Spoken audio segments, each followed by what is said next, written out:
Dari ventrikel kanan kan seperti yang kita ketahui, atrium kanan ke ventrikel kanan ke paru-paru itu melalui arteri pulmonalis. Nah, kalau ada masalah di paru-paru atau di arteri pulmonalis, maka ventrikel kanan akan mengalami hipertrofi atau penebalan dan mengalami dilatasi sehingga terbuatlah jadi kor pulmonar. Ya seperti biasa, ada yang akut, ada yang kronik. Kalau yang akut ya onsetnya tiba-tiba, biasanya disertai gangguan hemodinamik. Kalau yang kronik dia sudah lama, sudah kompensasi ya, sudah kompensasi. Jadi biasanya pasiennya muncul kakinya bengkak, terus tekanan vena jugularisnya tinggi.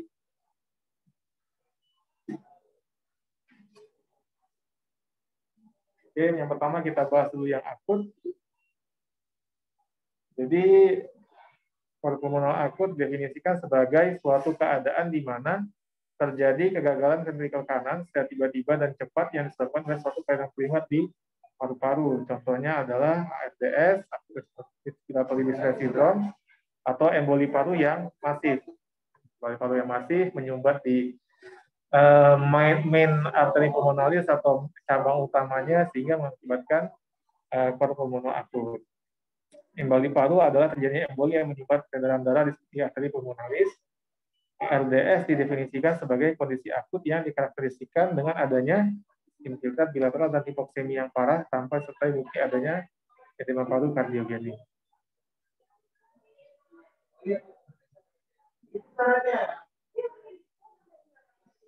Kelebihan. Jadi seperti yang tadi ya, etiologi pulmonar akut ada yang emboli paru, ada yang ARDS. Emboli paru biasanya usia tua, riwayat event trombosis atau cancer sehingga terjadi gampang koagulasi, tidak boarding yang lama, atau kelainan darah, atau kelainan hormonal. Kalau ARDS paling sering karena infeksi atau pneumonia, aspirasi, ya pokoknya berhubungan sama infeksi lah segala macam.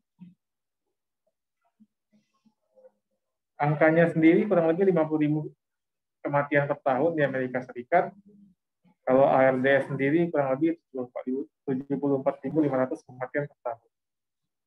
Lumayan banyak dan karena dia biasanya cepat tidak terdiagnosa dengan baik. Nah ini patofisiologinya, jadi akibat adanya masalah di paru atau masalah di arteri pulmonalis mengakibatkan terjadinya penurunan kontraktilitas dari RV atau ventrikel kanan, terjadinya volume yang overload di RV dan terjadinya tekanan yang tinggi di RV mengakibatkan terjadinya kardiak pulmonari.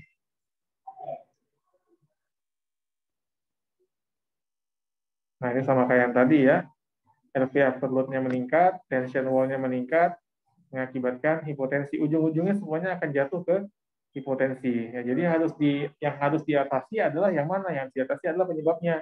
Kalau penyebabnya emboli paru akut, atasi embolinya. Kalau penyebabnya adalah ARDS, atasi ARDS-nya. Karena kalau penyebab utamanya tidak diatasi, ya pasiennya nggak akan kembali ke kondisi yang semula, kondisi yang stabil.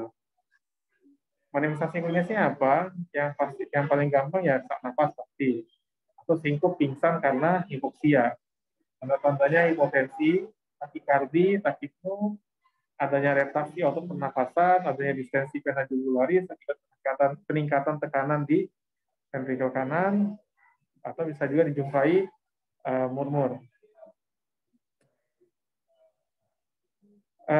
Karena kor pulmonar akut paling sering disebabkan oleh emboli paru dan ARDS, maka kita harus juga mengenali gejala kedua penyakit tersebut. Gejalanya kalau emboli sih biasanya nggak khas, hanya saja pasien datang tiba-tiba sesak, sakit dadanya, batuk, pada pemeriksaan fisik dijumpai takipnu, takikardi, tapi pada saat di auskultasi itu paru-parunya nggak kedengaran apa-apa.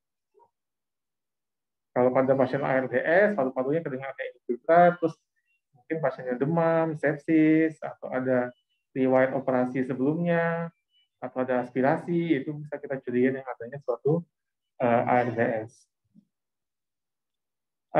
Kalau pada pemeriksaan penunjang itu enzim jantung biasanya meningkat karena terjadi stres di jantung kanan. Terus kalau kita cek NT-proBNP itu rendah karena sesaknya bukan dari kardiak ya. Kalau NT-proBNP yang tinggi baru sesaknya karena kardiak atau karena emboli paru. Pada AKDA itu PaO2 per FiO2-nya di bawah 200, terus hipoksemia dan alkalosis respiratori. Pada pemeriksaan penunjang itu dijumpai adanya pembesaran di jantung kanan ya. Apexnya juga terangkat ke atas karena masalah problemnya ada di kanan. Juga dijumpai adanya pelebaran dari pinggang jantung seperti yang sebelah kanan ini. Di marker merah yang sebelah kanan itu terjadi pelebaran dinding jantung, penonjolan, sehingga itu kita curigai ada suatu masalah di jantung kanan. EKG-nya paling sering sinus takikardi kalau pada emboli paru. ARDS juga paling biasanya sinus takikardi. S3, Q3, T3 itu biasanya jarang, tapi paling sering hanya sinus takikardi. Untuk pemeriksaan lanjutan kita bisa memakai echo. Kita bisa lihat adanya dilatasi dari ventrikel kanan dan adanya dyskinesia atau pergerakan septal yang tidak bergerak, seperti tidak memompa. CT scan juga bisa kita pakai dan adanya suatu emboli, terutama bisa kita memakai CT scan dengan kontras sehingga nampak nanti jika disebabkan oleh emboli paru itu di main arteri pulmonalis itu nampak adanya suatu hambatan atau adanya suatu sumbatan. Bisa juga memakai kateterisasi jantung kanan untuk melihat tekanan di ventrikel kanan, tapi ya jarang ya karena biasanya kalau yang fase-fase akut kita harus cepat. Biasanya sih paling gampang itu echo atau CT scan. MRI juga bisa, cuman ya juga jarang dipakai.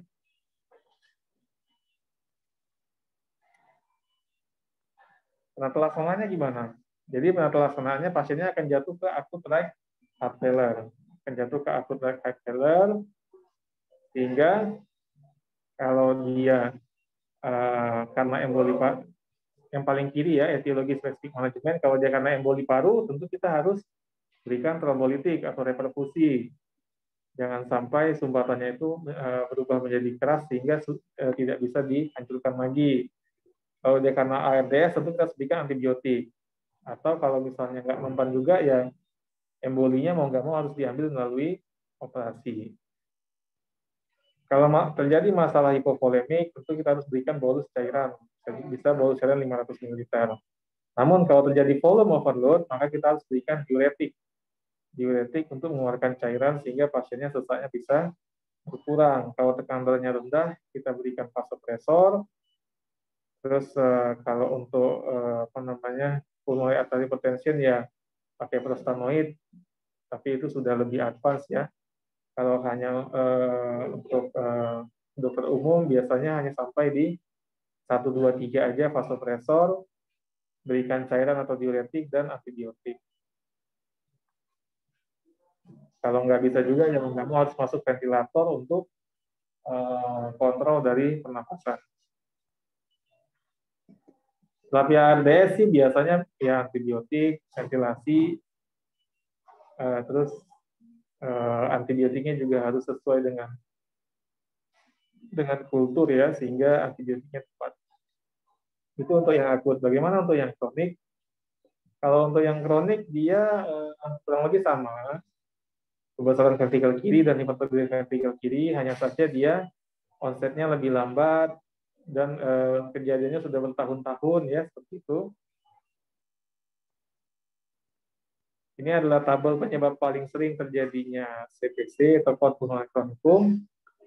Itu yang pertama paling sering karena PPOK, asma. Jadi pokoknya semua masalah di paru, akibat masalah di paru mengakibatkan tekanan di ventrikel kanan meningkat sehingga terjadi CPC. Atau penyakit paru yang restriktif seperti sarkoidosis, terus obat-obatan, itu biasanya sarkoidosis di Amerika banyak ya, sarkoidosis, terus asbestosis, itu mengakibatkan terjadinya cort pulmonale chronicum. Yang berikutnya masalah sentral karena sleep apnea, itu pasien yang kalau kalian ngorok kalau tidur, atau karena obesitas sehingga tertutup saluran pernafasannya, mengakibatkan terjadinya cor pulmonal kronicum. Merokok gimana dok? Ya merokok juga bisa, akibat merokok terjadi PPOK, setelah PPOK terjadi CVC. Jadi cor pulmonal diawali dengan hipertensi pulmonal, terjadi peningkatan tekanan di anteripulmonalis.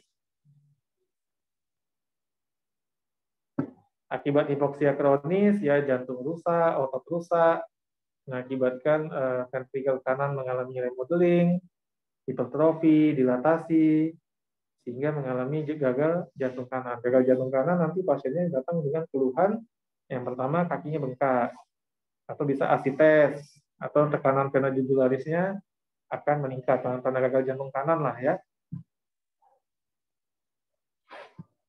Ya ini teori nitric oxide, saya lewatin aja.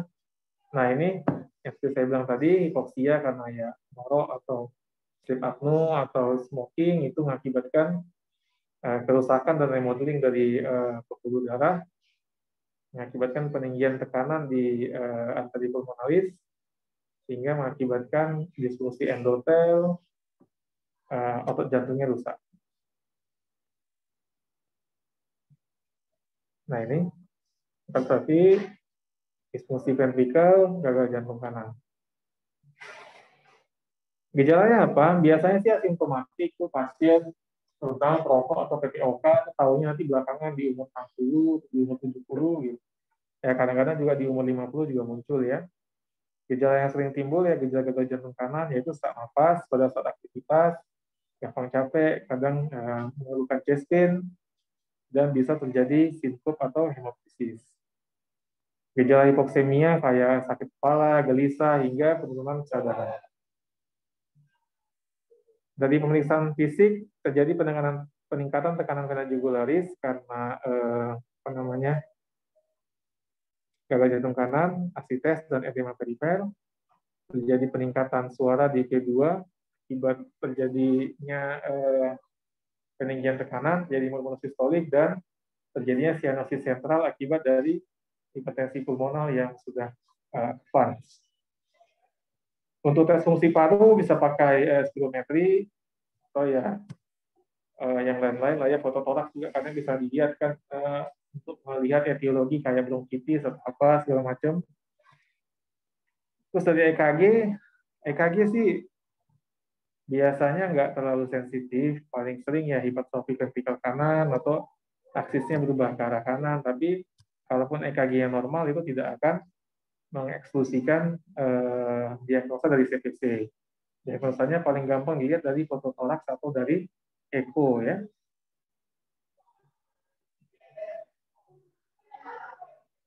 Kateterisasi jantung kanan juga bisa dipakai yang kayak saya bilang tadi untuk mengukur tekanan di vertikal kanan, tapi ya dia invasif dan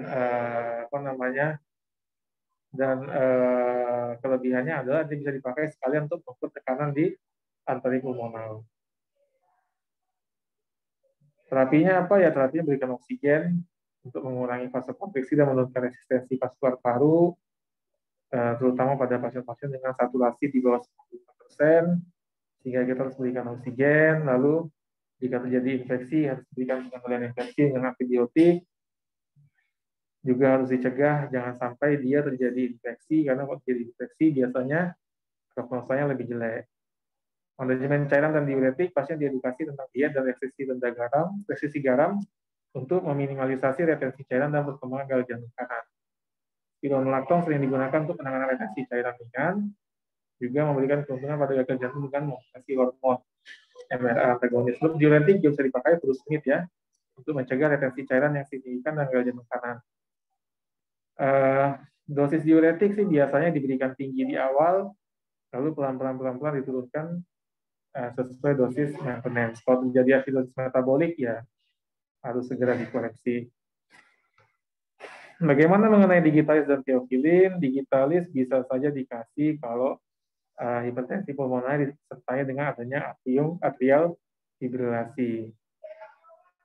Pasien dengan pulmoner dan gagal jantung kanan cenderung hipoksemia sehingga terjadi atrial fibrilasi atau dispepnia. Theophylline juga bisa dikasih sih untuk apa? Untuk bronkospasma untuk mengurangi PPOK-nya ya, tapi biasanya nggak terlalu konsisten. Biasanya kita juga lebih kita berikan kebebasan lah sama dokter parunya mau milih apa untuk terapi PPOK-nya. Vasodilator juga bisa dikasih kayak ACE, prostaglandin, nitrat. Namun itu disesuaikan sama pasiennya, belum ada yang menjadi terapi utama. Terima kasih. Untuk yang hipertensi pulmonal, sebentar ya.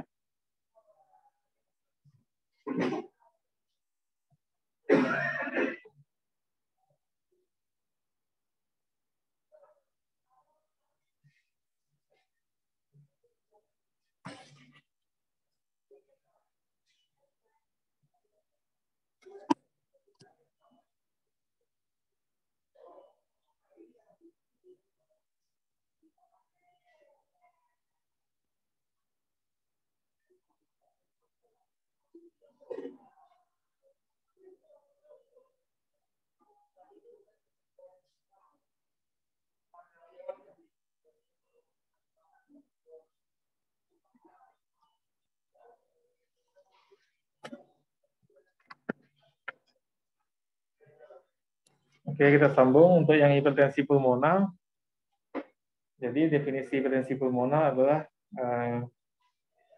peningkatan tekanan atrial pressure, peningkatan tekanan di arteri pulmonalis atau min MPAP itu min pulmonal artery pressure di atas 25 mm raksa saat istirahat dan di atas 30 saat aktivitas. Itu hipertensi pulmonal. Kalau hipertensi arteri pulmonal itu pulmonary artery wedge pressure-nya lebih di bawah 15 mm Hg, pulmonary vascular resistance-nya lebih dari 3 Wood unit, dan tidak ada penyebab hipertensi pulmonal perikapsular lainnya.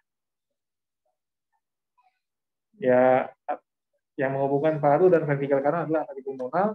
Arteri pulmonal tekanannya meningkat, maka itu disebut dengan hipertensi pulmonal. Ini definisinya berdasarkan hemodinamik ya. Cuman ya untuk GP sih biasanya kita batasi hanya sampai hipertensi pulmonal. Jadi peningkatan tekanan arterial pressure di atas 25 mm raksa saat istirahat dan di atas 30 saat aktivitas.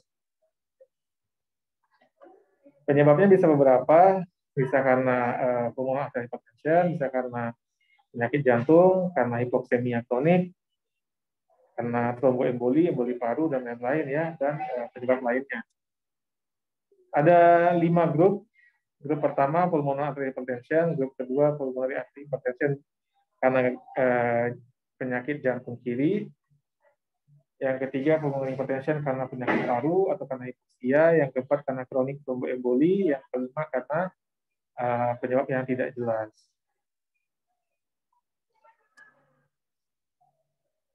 Untuk patogenesisnya sendiri ya sama kayak yang tadi ya, peninggian tekanan, remodeling, nitrate oxide meningkat, segala macamnya sehingga mengakibatkan terjadinya resistensi di pulmonal. Diagnosanya ya dari manifestasi klinis, EKG walaupun tidak spesifik, foto ronsen akan nampak dilatasi dari arteri pulmonal, eko juga bisa kita gunakan untuk melihat peninggian tekanan di arteri pulmonal dan dilatasi arteri pulmonal. Kateterisasi jantung kanan juga bisa kita pakai untuk mengukur tekanan di arteri pulmonal. Kalau NT pro BNP kita pakai untuk membedakan apakah ini karena masalah paru atau karena masalah heart failure. 6-minute walk test juga bisa kita pakai untuk menilai fungsi exercise dari pasien. Anamnesis yang kita tanyakan adalah riwayat keluarga, riwayat makan obat atau alkohol, dan merokok. Maaf sebentar.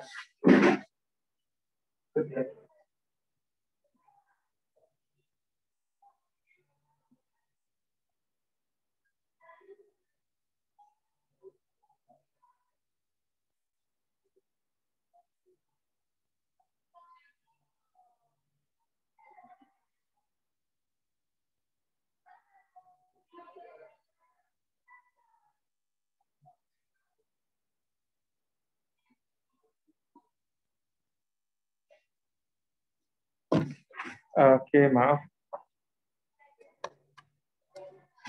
Diagnosanya ya karena hipoksia biasanya sesak nafas, gampang capek, batuk ya, oyong, nyeri dada bukan karena ada penyumbatan tapi karena hipoksianya. Gejala klinis lanjutan ya sinkop, peningkatan tekanan vena jugularis, ya gejala gagal jantung kanan lah, hepatomegali, asites dan edema.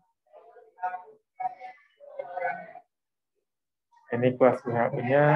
Nah, EKG sih ya paling sering sinus takikardi ya. EKG ini nggak ada yang spesifik, kalaupun ada mungkin P pulmonal, aksis ke kanan, atau adanya tanda RPH, atau bandul branch block. Tapi kalau ini pun nggak ada, tidak menyingkirkan dari hipertensi pulmonal. Tapi kalau salah satu ini ada, kita bisa lebih konfirmasi lah, curiga ke masalah gagal jantung kanan atau hipertensi pulmonal. Dari foto ronsen akan ada penonjolan segmen pulmonal dan dilatasi dari arteri pulmonalis. Ya, eko kita pakai ya kayak tadi ya untuk melihat dilatasi dari ventrikel kanan, ketinggian tekanan di ventrikel kanan atau gangguan katup. Bisa juga kita mengukur tekanan di arteri pulmonal, tekanan di ventrikel kanan. Seperti itu. Kita juga memakai kateterisasi jantung kanan. Terus ini nggak usah, ini sudah lebih advance. Nah, kateterisasi jantung kanan itu gold standar karena kita, ya sebentar saya ngasih informasi kajian kuliah. Karena kita mengukur langsung ya, tujuannya untuk konfirmasi diagnostik.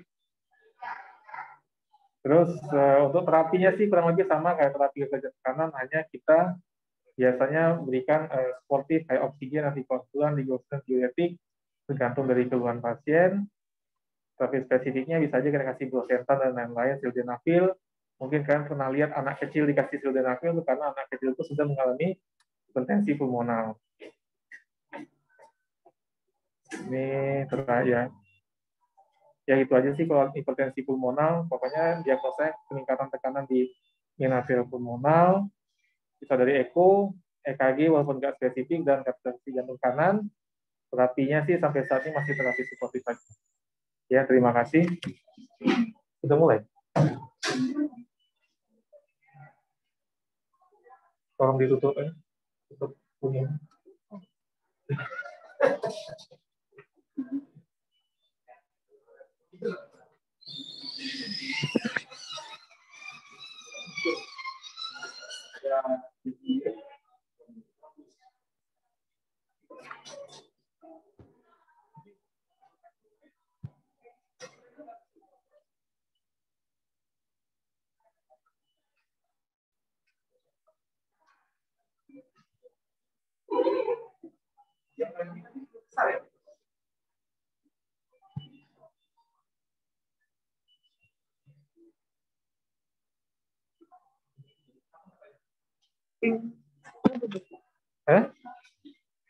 Kayak gini. Ya, terima kasih. Sorry, saya lagi ada mau tindakan. Kalau ada pertanyaan bisa di WA aja ke saya ya, Hasian. Di WA aja, nanti dari WA-nya saya jawab. Oke? Baik, dok. Ya, terima kasih ya. Terima kasih, dokter. Terima kasih, dok.